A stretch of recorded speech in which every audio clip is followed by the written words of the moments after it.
Assalamualaikum warahmatullahi wabarakatuh. Sedulur Simo dimanapun Anda berada, semoga rahmat serta karunia selalu terlimpah dan tercurah kepada kita semuanya. Amin barakallah. Alhamdulillah wa syukurillah kita dapat berjumpa kembali, tentunya masih di channel Simo SDSM. Di sini saya Bang Simo kembali akan menjelaskan ciri-ciri seseorang yang memiliki pesugihan kebo marcuat ataupun pesugihan kerbau. Ini merupakan salah satu jenis pesugihan yang pesugihan ini memakai tumbal seseorang yang menjadi korbannya. Memang banyak sekali jenis pesugihan.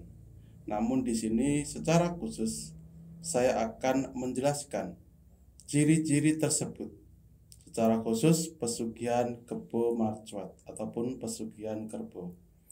Yang ketika nanti Anda mengetahui hal ini, maka di situ Anda bisa mengantisipasinya agar tidak menjadi korban tumbal dari pesugihan kebo marcuat.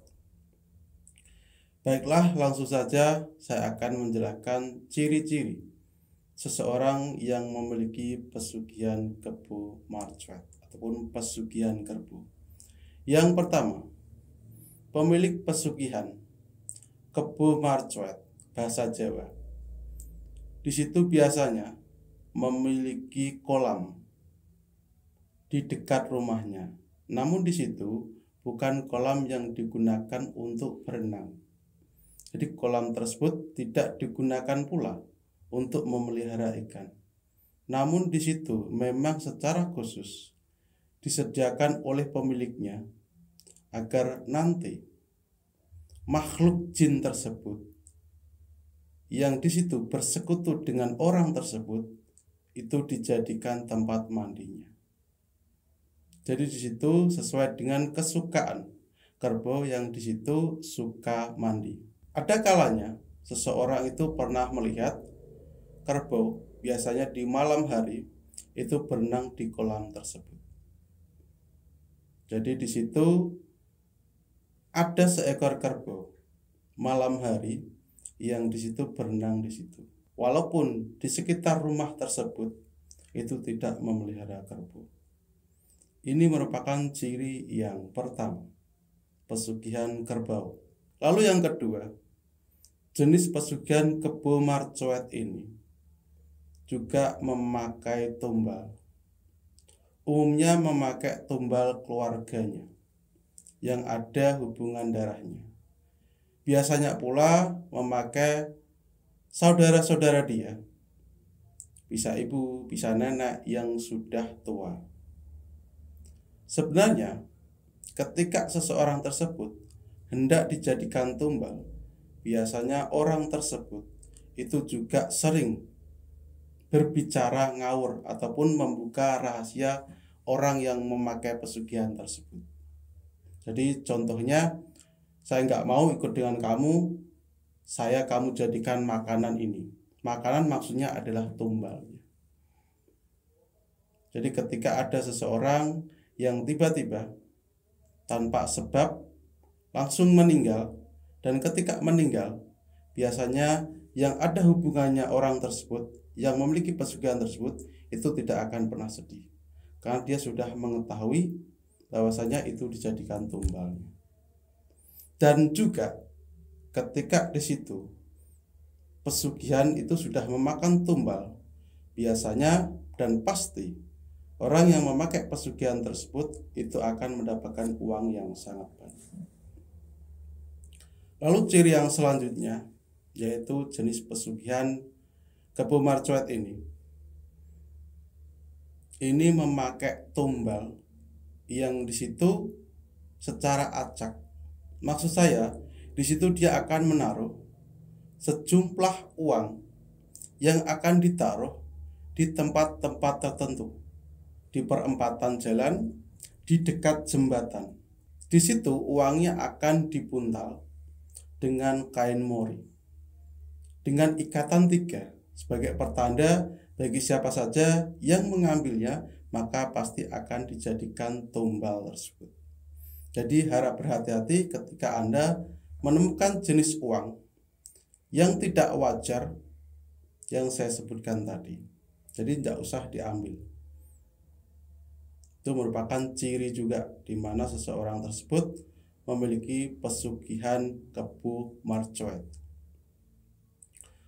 Lalu ciri juga yang bisa ditemui dari seseorang yang memiliki pesugihan kebu marcoet, yaitu orang tersebut itu sering menghambur-hamburkan uang, sering melihatkan uangnya, memamerkan uangnya, karena memang cara mendapatkannya secara tidak baik ataupun negatif, uang haram, sehingga di situ uang tersebut juga tidak betah dia bawa, sehingga sering digunakan untuk hal-hal yang tidak penting. Itu juga merupakan ciri seseorang yang memiliki pesugihan kebu marcoet.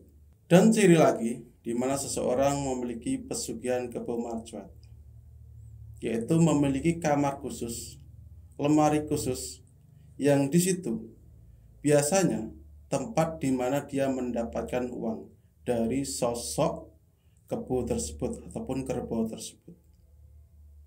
Jadi memiliki kamar khusus, tempat khusus.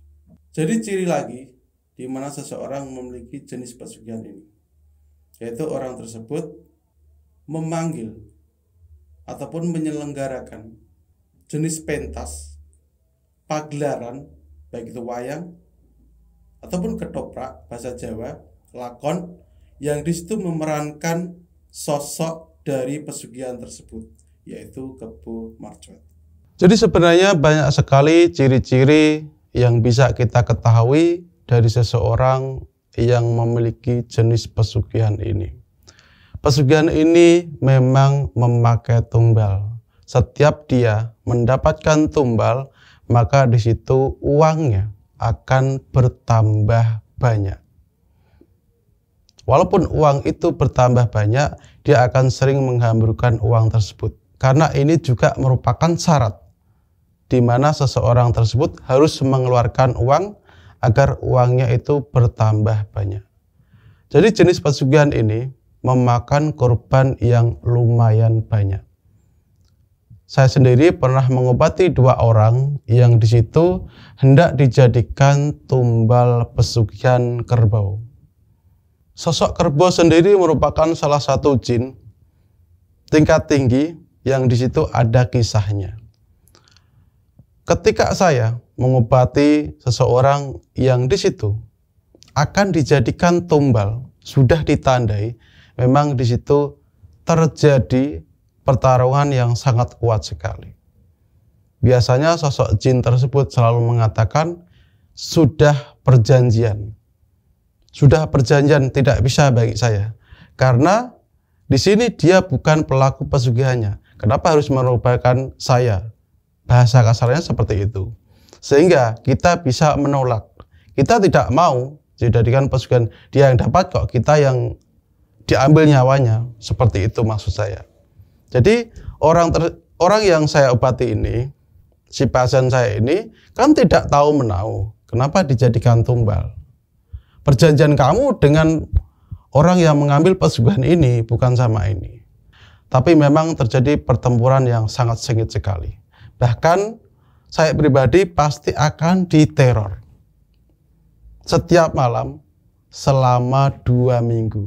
Jadi memang untuk membuang energi-energi negatif, tanda di mana seseorang tersebut hendak akan dijadikan tumbal dan dilepaskan itu lumayan sulit. Harus dilakukan oleh seseorang yang di situ memiliki level spiritual yang bisa mengalahkan jin dari pesugihan tersebut. Lalu bagaimana untuk mengantisipasi hal ini? Jadi untuk mengantisipasinya, yaitu ketika Anda mendapatkan uang yang saya jelaskan tadi, di perempatan jalan, ataupun di dekat jembatan, maka jangan ambil. Ini yang pertama. Lalu yang kedua, jangan menerima jenis makanan apapun dari seseorang yang di situ memiliki jenis pesugihan yang saya sebutkan ciri-cirinya tadi. Jadi itu merupakan ciri-ciri seseorang yang memiliki jenis pesugihan kerbau. Pesugihan yang memakai tumbal nyawa. Jadi ini untuk pengetahuan, mudah-mudahan kita semua terhindar dari kejahatan jenis pesugihan ini. Semoga berkah manfaat perkongsian saya ini mengupas tuntas tentang jenis pesugihan kerbau ini. Dan jika ada pertanyaan, sedulurku semuanya bisa tinggalkan komentar.